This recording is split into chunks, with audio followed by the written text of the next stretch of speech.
Good afternoon, everyone. I'm Governor John Carney. Thank you for joining us once again for our weekly press conference on Delaware's response to COVID-19. We're joined again today by the director of the Delaware Emergency Management Agency, AJ Shaw, and his team with testing and vaccinations. Thanks, AJ, for you and your team and all the local first responders who've been so helpful to us. Dr. Carol Rotte, our leader of the public health team, director of the Division of Public Health, and of course, Pam, our sign language expert for the deaf and hard of hearing.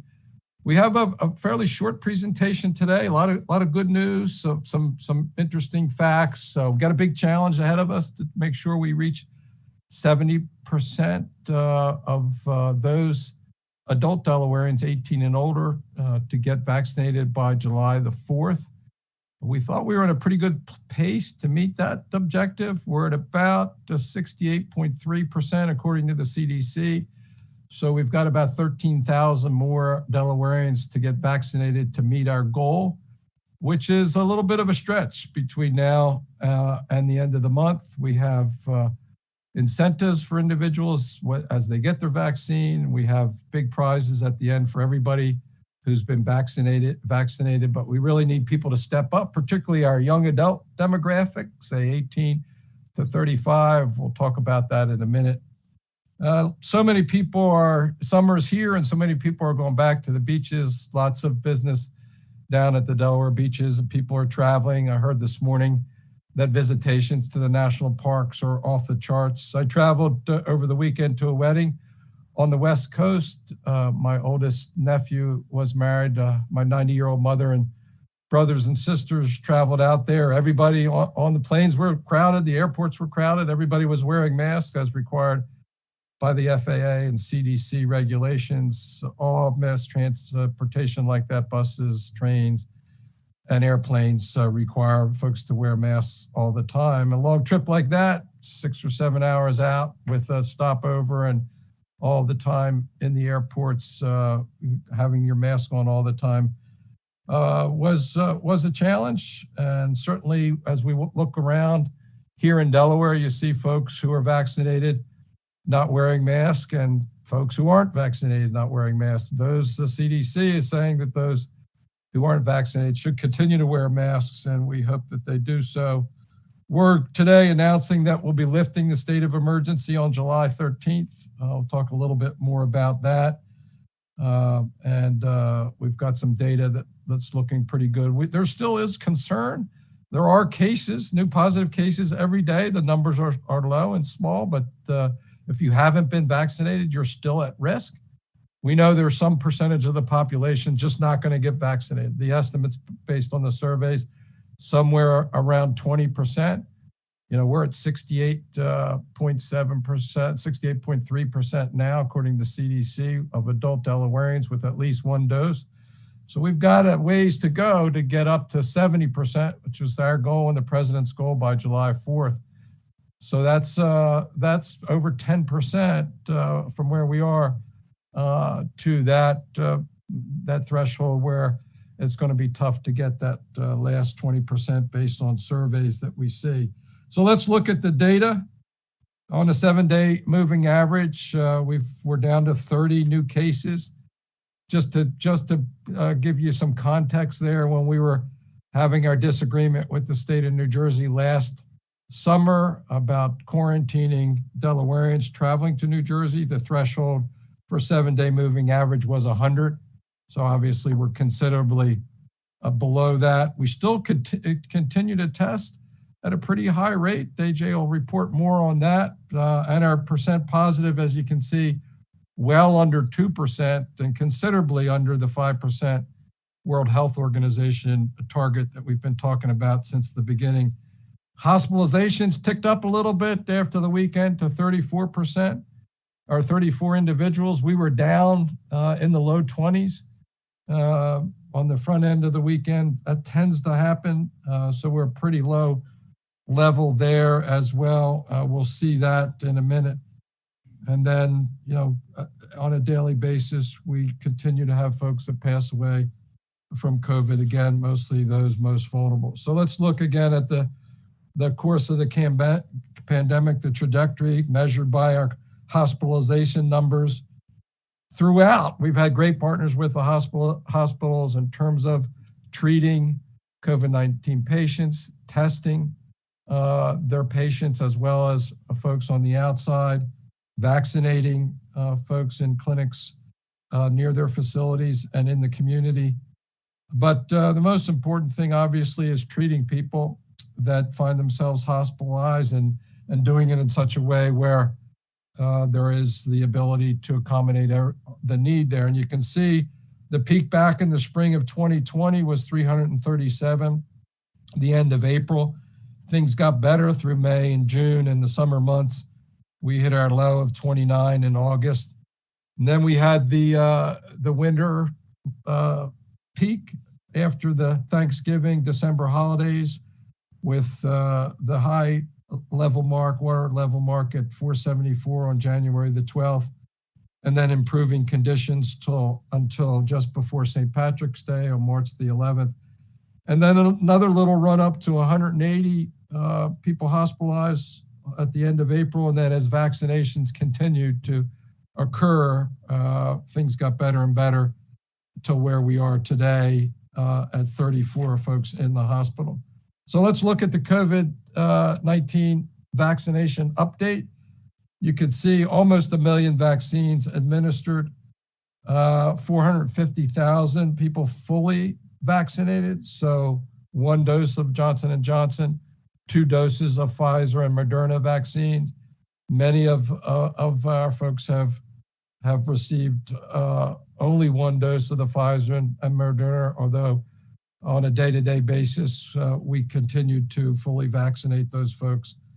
92% of Delawareans 65 and older have received at least 1 dose. That's an incredible number. And of course, that's the population most at risk, most motivated to get vaccinated, and the folks that were early eligible back in December and January as we just started vaccinating and as the demand for vaccines far exceeded the supply.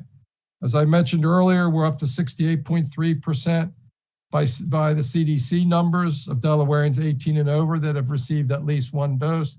I say the CDC numbers because they include Delawareans who've been vaccinated outside of our state. Our numbers do not include that.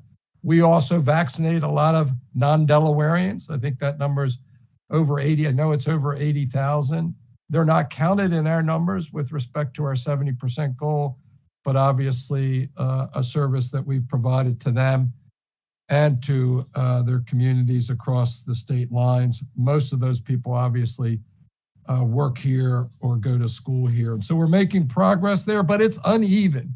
This next chart shows the unevenness, and it should be a message for those who are younger. Both our teenagers, 12 to 17, are now eligible. That's the 33%. We've actually made, that's a pretty good rate because they've just recently become eligible to be vaccinated. The group that's really lagging behind is that young adult group, 18 to 34, at only 40% that have received at least 1 dose. So we got a long way to go there. In fact, our efforts to get to 70%, we really got to concentrate on these young adults to help us get there and to protect themselves and the places where they work and the group that they work and socialize within. Because the fact of the matter is, if you're in a group and 60% of the people in that group are not vaccinated, there's a good chance that you can spread COVID-19 within that group. Obviously, if you're in a group with 90% of the people vaccinated, not so much risk there. So it's uneven risk based on age and age cohort, as you can see from this graph. We're working at every level. As I said, the 12 to 17-year-olds, they're moving fast. A lot of that, frankly, is a function of their parents who make those decisions and help them accommodate. There's no excuse for not having access to a vaccine. You can go to any pharmacy today and get a vaccine at that pharmacy, your local pharmacy. In fact, the pharmacies now are the venues where most of the vaccinations are taking place, and they've got plenty of supply. As I said at the outset, we're going to lift the COVID-19 state of emergency order on July 13th. Essentially, what that means is that the mandates for mask wearing and other mandates that come along with emergency powers, as well as our use of the Delaware Army and Air National Guard. And it's important right now that I stop and thank General Berry and all the men and women of the Guard for the incredible work that they've done for us. I don't think they've ever had a mission like this in the history of the Guard, going all the way back to its inception, as we've had in the last year of COVID-19. Whatever we've needed them to do, they've stepped up to the plate, whether it's running the testing sites, whether it's helping out with vaccinations, whether it's doing logistics, whether it's doing data entry. I mean, our Guard have done an incredible amount of data entry. We would not know the numbers of that in that last chart without the Guard converting our vaccination application sheets and administration sheets at our clinics into the system in the days that follow. So we need to thank them. So essentially, the mask requirements won't be part of the emergency, but there'll be recommendations that we make for various venues. For instance, prisons. In the prisons and facilities like that, there will be mask requirements. Other public spaces like transportation, buses, trains, planes, as I said, will be required to wear masks and keep socially distant to the extent possible. Schools, again, will continue to work with CDC on that, but again, those requirements that come as mandates from the state will defer to decisions at the local level as well, with the recommendations and the advice of the state and the CDC guiding us along there. That'll be our big focus as we move through the summer and into the fall, making sure we get as many of our students vaccinated, making sure we're clear on what the rules are going to be with respect to keeping people safe in schools, teachers and students and staff, so that we're able to, next September, go back for fully in-person instruction. Just want to close out a little bit with a thank you again. I mentioned the Army and Air National Guard. I mentioned our hospitals. I should also mention our community mobilization groups in Newcastle County and Wilmington and Kent County and Sussex County, the coalitions downstate working hard to get communities with less access to healthcare facilities and with less sophistication with respect to vaccinations and testing and all of that. The outreach has been incredibly helpful. We've had leaders, mostly church leaders and community leaders, that have helped us with that. We've got Lisa Henry and her group at the Division of Public Health, who've worked with all these coalitions and leaders.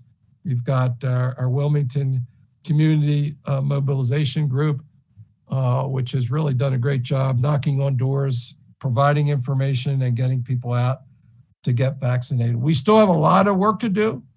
The vaccination rates in our communities of color aren't where we need them to be. And so we need folks, again, if you're under 30%, if you're under 50% and you have a large portion of your community that's not vaccinated, you're at greater risk going forward, particularly if folks who are not vaccinated are not taking necessary precautions like wearing masks. So we still got time. We're going to continue this. June 30th is not the end. July 4th is not the end. We'll continue to vaccinate. After that, we just had that Independence Day goal of getting to 70%, consistent with President Biden's challenge to the states across the country. Don't forget, there is incentives out there to get vaccinated. You can see more about them at dewins.org/partners. So we've got lots of businesses who are offering their own incentives, like the spaghetti and meatball dinner at Mrs. Rubino's, the cheesecake there at the drugstore on 4th Street, and various incentives across the state. we would encourage you to look at what's available at dewins.org/partners. And remember, at the end, everybody who gets vaccinated is in the system, will be eligible for the drawing, $302,000 a drawing. Really good odds when you think about it compared to other lotteries. We also have low-digit license plates that will be raffled off as well. And we have our weekly raffles as incentives for those who are getting vaccinated this week and since a date certain a couple weeks ago. So that's my report. Dr. Rattay, take it away. Thank you so much, Governor. And it really is great this week to get to continue with good news. Our case rate has decreased by 11% since last week. And again, we are back to no geographic areas of concern this week, which is also exciting. Our positivity rate, hospitalization, death rates all have decreased again, and our testing rates have increased slightly. So all of our numbers are headed in the right direction, which is really good news. Let's talk a little bit about variants. You may notice a little bit of a difference in the names of the variants listed on the slide this week. I mentioned a couple weeks ago that the World Health Organization has issued new names, which the CDC and we are adopting as well. So we've talked a lot about the UK variant, which is now called the Alpha variant. The Brazil variant is now called the Gamma variant, and the India variant is now called the Delta variant. Those are all three variants that we're keeping a really close eye on. Now, the Alpha variant continues to be the predominant strain in Delaware, and we're continuing to see increases, but we do continue to be concerned about that India variant. It is more contagious, more virulent, and it is expected to become the predominant variant strain in Delaware in the and across the nation in the future. The good news is the vaccines that are out there do look to be a good coverage for all three of these variants. But again, this is just a really important reminder of why we've got to get more people vaccinated now so that we can get ahead of these variants.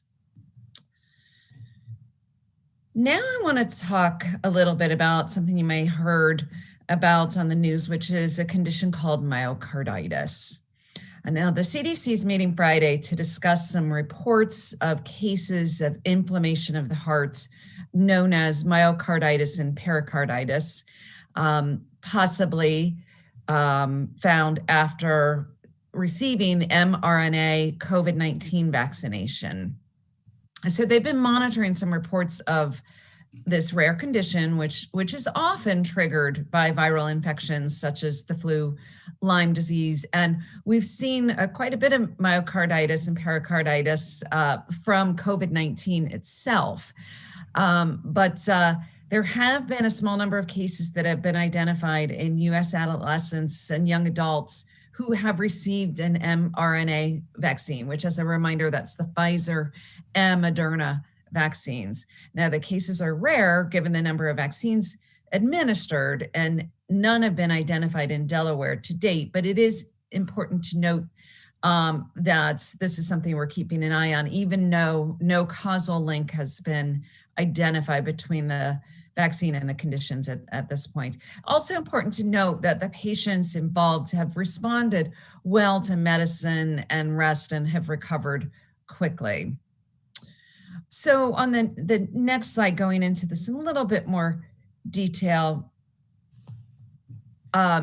this is the time of year. If we can go back up one slide again, sorry. Interestingly, we do often see more cases of myocarditis at this time of year, but if you can look here at the rates, what they're seeing is they're tending to see these myocarditis and pericarditis in older teens and younger adults, in males. To date, there have been 79 cases out of 2.3 million doses of vaccine for 16 to 17-year-olds, which is obviously very, very rare. 196 cases for out of 9.8 million doses of vaccine among 18 to 24-year-olds. And very importantly, the CDC, the American Academy of Pediatrics, and the American Heart Association continue to recommend vaccination. The Heart Association even released a statement saying the benefits of vaccination outweigh the small and rare risks and continue to recommend it even for those with existing heart conditions. So, but if you are at all concerned, contact your physician to discuss further. If you experience chest pain, shortness of breath, or feelings of pounding of your heart, then you should seek medical care. Lastly, I want to turn towards a very serious subject, the subject of youth suicide. The CDC released a report last week that showed that starting in May last year, suicide attempts among 12 to 17-year-old females increased and stayed elevated compared to the same time the prior year. And as recently as February through March of this year, suicide attempts for young girls increased by 51%. Now, there was not a corresponding increase for males in this study. And while the point of the study was not to identify causation, some of the potential factors indicated were a possible lack of connectedness to schools and teachers and peers, barriers to mental health treatment, increases in substance use, anxiety about family health and economic problems, which are all risk factors for suicide. In addition, average ED visit rates for mental health concerns and suspected child abuse and neglect, which are risk factors for suicide attempts, also increased in 2020 compared to 2019, potentially contributing to increases in suspected suicide attempts. On the other side of the coin, though, parents, by spending more time together with young persons, may have become more aware of suicidal thoughts and behaviors, and thus more likely to take their children to the emergency department. But the reality is we have had concerns all along about the mental health impacts of all aspects of the COVID pandemic on individuals, and these data are certainly suggesting reason to be concerned about our adolescents and young adults. But very importantly, there is help. And so, although the study did point out that the importance of key intervention strategies such as increasing social connections for youth and teaching youth coping skills, learning the signs of suicide and how to respond, and also reducing access to harmful medications and firearms. We have a host of resources available, and it's the most important thing I want to get across here is that there is help available from the state's Department for Services, the state's Department of Services for Children, Youth, and their Families. If your child is in a mental health crisis, call 911 or the Kids Department Child Priority Response line that's listed up here. Teens who want to talk to someone can text their questions to the crisis text line, which is a great resource for kids. There's also the National Suicide Prevention Lifeline. And for adults, there's the Delaware Hope Line, which is operated by the Division of Substance Abuse and Mental Health. And lastly, if you are aware of child abuse or neglect, you are obligated to report it. And that information is up here again. For a host of prevention resources, visit kids.delaware.gov for more information. And with that, I will hand it back to you, Governor. Thank you very much, Dr. Rattay, and thank you for your reference to that last subject on the mental health challenges of our young people. I could hear it myself in my visit just a couple weeks ago to Indian River High School, and the students expressed their concern of what they had to go through over the last year, not being able to be with their other friends at school and only being able to communicate through social media. They certainly were missing that social interaction, as you say. So our focus ought to be to make sure we're conscious of that, and certainly those struggling the most, so that we make available to the extent possible as the social interaction that our children need. And all the more reason to really focus and push hard on making sure that our all of our students get back in school next September for in-person instruction, because we know that social interaction that they get in the classroom, that they get in their comings and goings, and in their extracurricular activity is so much for their physical and mental health. So really appreciate that reference. AJ, we know that surprisingly, I think testing numbers are holding steady as even as the number of positive cases continues to go down, which obviously drives the percent positive down under 2% into that 1% range. And I know you got information to report on that, as well as our vaccination clinics that are available. Yeah, no, so exactly.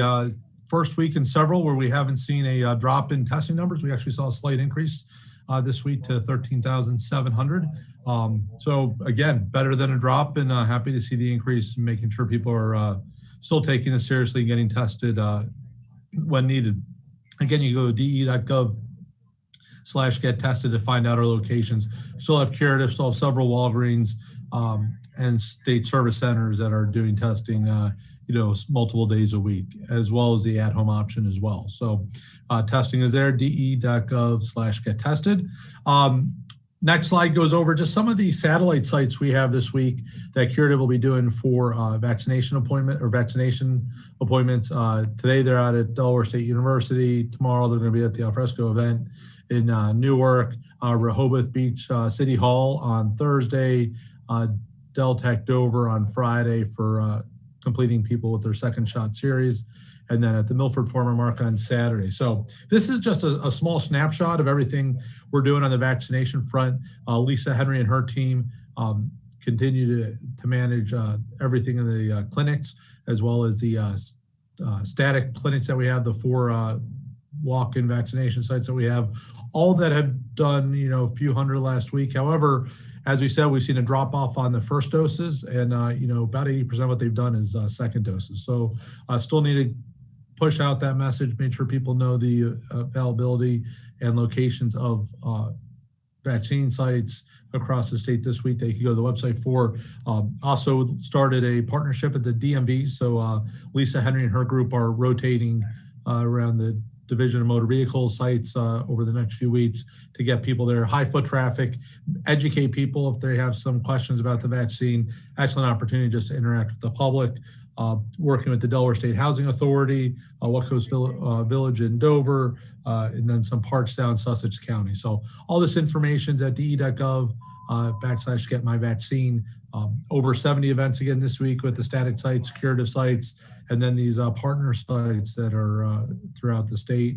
And as well as the governor said, we have multiple pharmacies that have access more or less just as you walk in. All you have to do is go to the pharmacy and ask for the vaccine. So Governor, short update today, but that's all we have. Back to you. Yeah, so good news on the testing. If we could vaccinate at that rate, that's about 2,000 per day. If my math's about right, a little less than that, we'd be in good shape on the vaccination side. We're down under 1,000 a day, I think, for first doses. Obviously, getting people their second dose is critically important to our overall objective.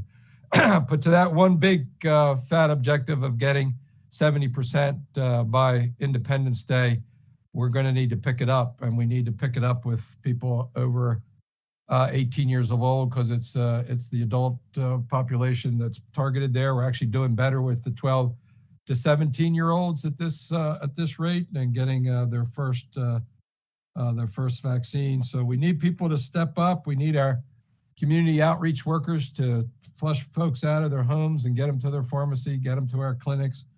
You can sign up for a COVID vaccine at COVID-19 vaccine, de.gov/get my vaccine, 833-643-1715. There's the number right there. Again, de.gov/get my vaccine.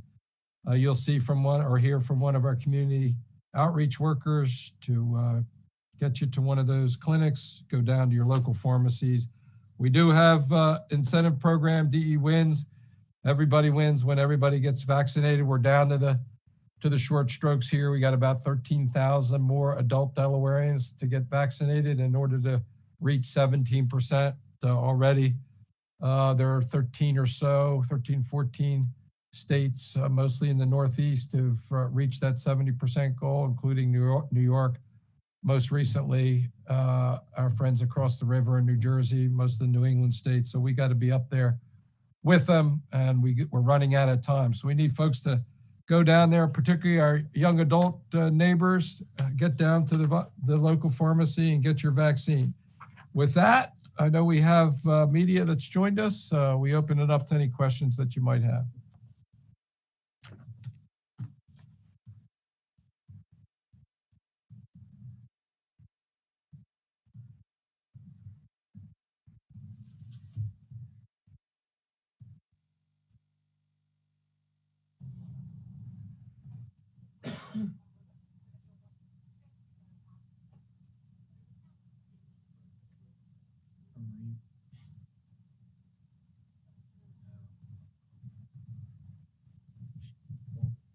All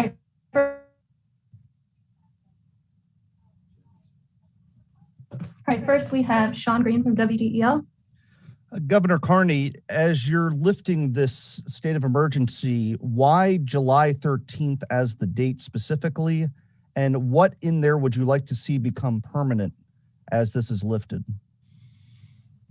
Well, I don't know that there was anything special with respect to July 13th. We had some things that we wanted to see through, not least of which is our goal of the 4th of July weekend for vaccinations. There are some requirements in there that we wanted to see. We wanted to give people some time to react. So I don't know that there was anything in particular with respect to that. I think the key thing going forward is for people to recognize that while there aren't going to be mandates for mask wearing, there will be venues that require masks to be worn. And I referenced it at the top in my opening comments, my trip across the country this weekend where I wore a mask for like 6 or 7 hours and through the course of the travel, through the airports, on the planes, and et cetera. And that'll still be the case. We also, the other thing I think that was relevant to the 13th is these extensions work in 30-day cycles. So it was probably the case that it was the end of a 30-day cycle and coincided with July 13th and all the other things that we wanted to see to make sure we're in a good place. And secondly, are you concerned as you continue to push Delaware wins that this amounts to bribing people to get the vaccine and in the future could cause people to hold out for a better deal? No, I'm not concerned about it. We thought it was a lot of fun, a way of getting people's attention, particularly people that weren't as inclined to get vaccinated. Frankly, it's worth the effort. It frankly has been fun. We've used it as a way to partner with businesses that were hit hard, particularly restaurants, gyms and salons, corner grocery stores, that kind of thing. I've been to visit those places. They were eager to get people back in. We made resources available to them to do the incentive program. So it was a twofer, it was an opportunity for them to bring customers back, to share and highlight, one of their better products. And because it was available to anyone who was vaccinated, open to everyone. There is the concern about those who, took a little bit longer to decide for whatever reason to get vaccinated, that some of the prizes in the interim were only available to them. But the big prize is the $302,000. The low-digit license plates were available to everybody that got vaccinated. All right, next we have Brandon Holbeck from the News Journal.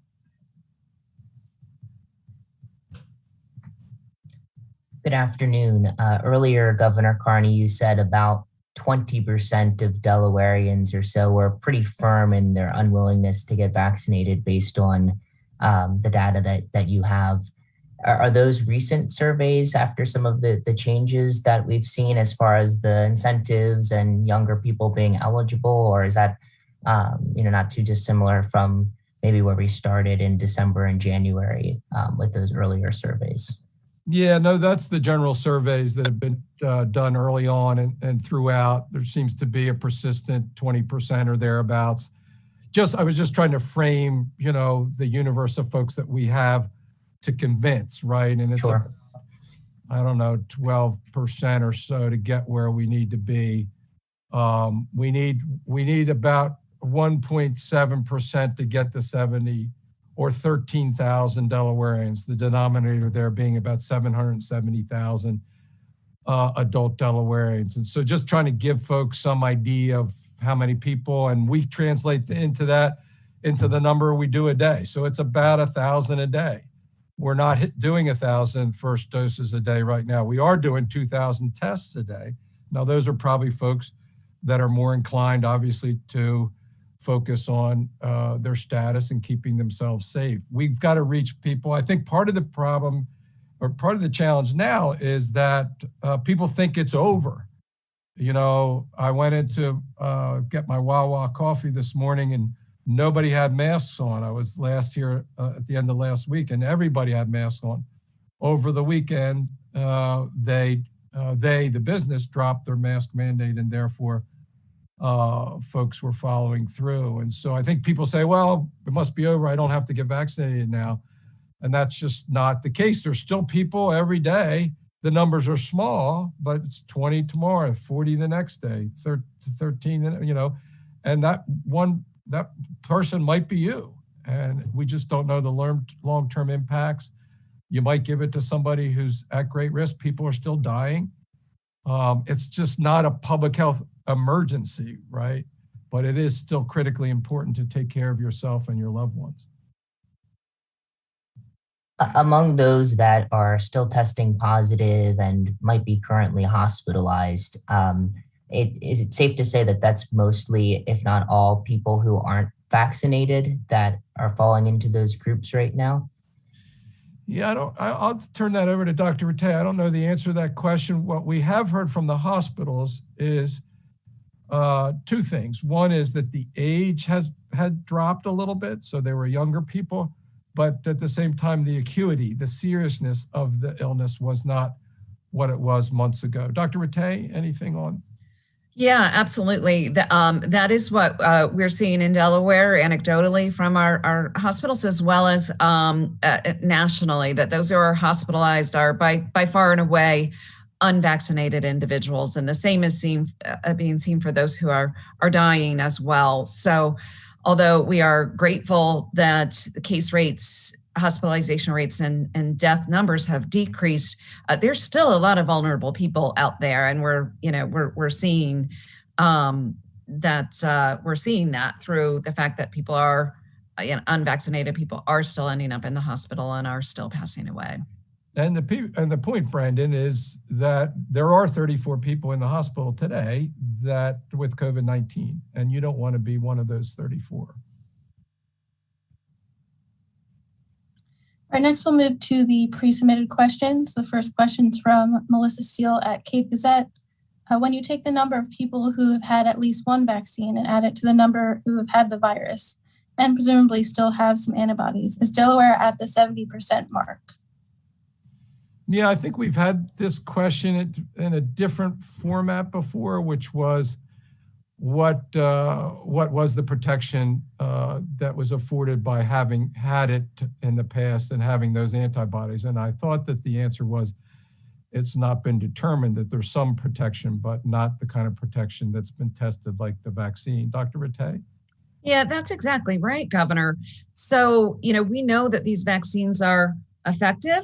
And studies at this point are showing, the immunity from the vaccines is lasting well. So by far, the most important thing that you can do to protect yourself is to get vaccinated. At this point, we just don't really know what immunity from having the COVID vaccine. We don't know what immunity from having the COVID virus is going to look like. We certainly have concerns, especially with some of the variants, that being infected from one strain and then infected again can certainly happen. So what is most important again is getting vaccinated. And when we talk about our 70%, we're talking about 70% of Delaware adults getting vaccinated. All right, the next question is from Chris Barish at WHYY. How many adults still need to be vaccinated to reach the 70% threshold? Yeah, so I think the number is 13,000. Again, using the CDC percentage that right now we're sitting at 68.3%. We need another 1.7% of the 770,000 adult Delawareans. That's the denominator everybody's been using.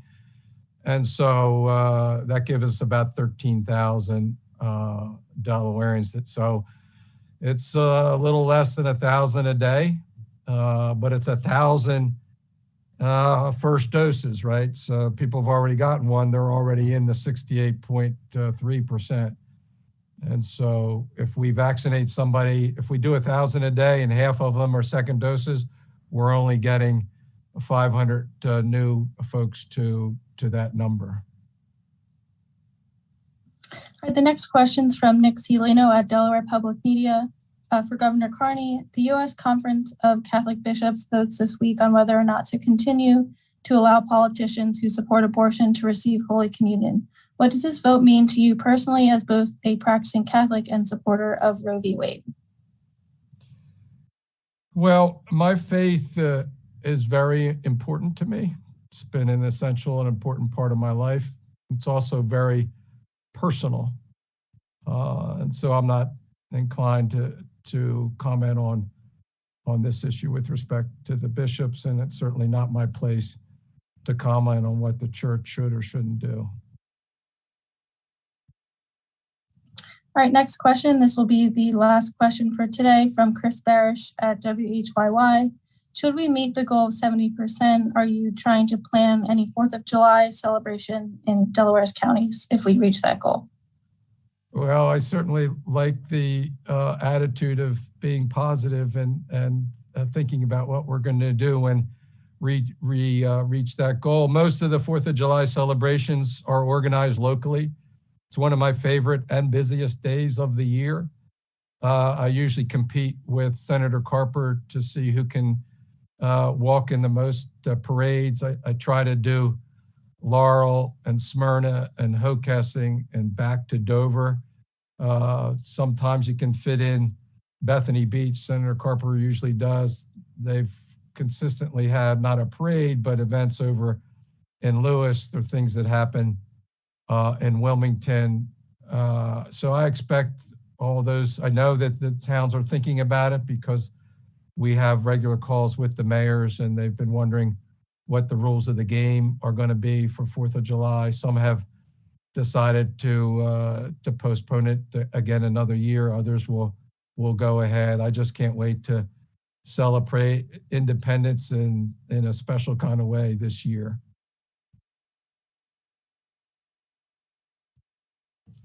That was the last question.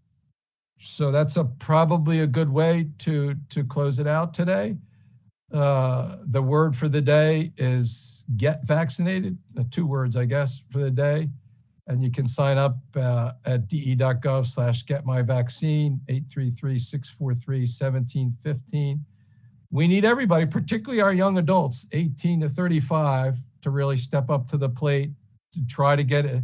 If you get over to 50%, I think you're now at about 40%, we can get pretty close to our goal.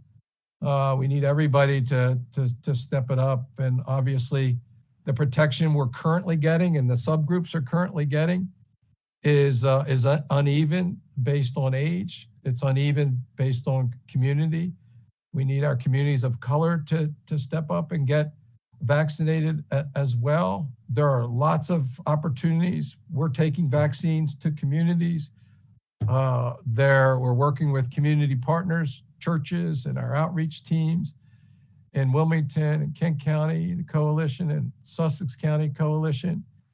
Our vaccination rates in our Latino population across our state are pretty good. And we just need everybody to step up so we can celebrate Independence Day in a way that we haven't in a long time. Thanks for joining us, and we look forward to seeing you next week and shortly for that $302,000 drawing and the raffle that we'll have on June 30th with everybody that's been vaccinated.